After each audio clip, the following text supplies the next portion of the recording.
The United States Postal Service started closing offices, cutting services, laying off workers this year in an effort to make a profit.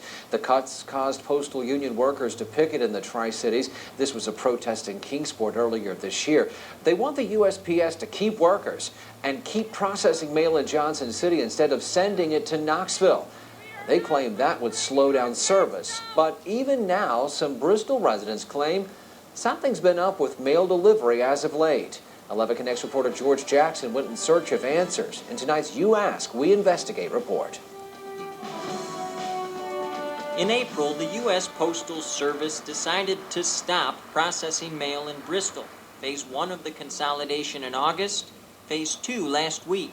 Now, all of Bristol's mail goes through Johnson City. I think whenever we pass something like this, you got to work through the bugs. Appalachian District Manager Darryl Myers confirms one recent bug, later than normal delivery times. On Friday, the day after a holiday, we did have a carrier or a couple carriers act as late as delivering as late as 7:30. Myers says the problem started last week. The post office adjusted and delivery times improved. But some residents say their mail arrived late or not at all for days. He says, "Does mail come yet?" I'm like, "No," because he comes home at lunch and usually comes by then, you know. My dogs bark.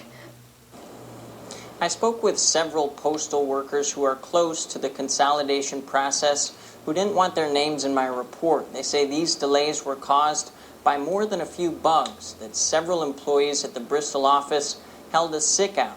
Bristol did not have enough people to deliver the mail, and that's what caused the backup. Josh, they told me Bristol transferred so much mail to the processing facility in Johnson City, it took them more than a week to catch up. You contacted a spokesperson with the United States Postal Service. What did you find out?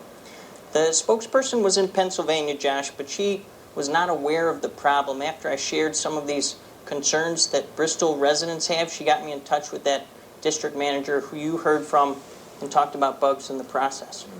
A You Ask, Reinvestigate report, coverage in tomorrow's Bristol Herald Courier as they've been working on this story all day long too. George Jackson.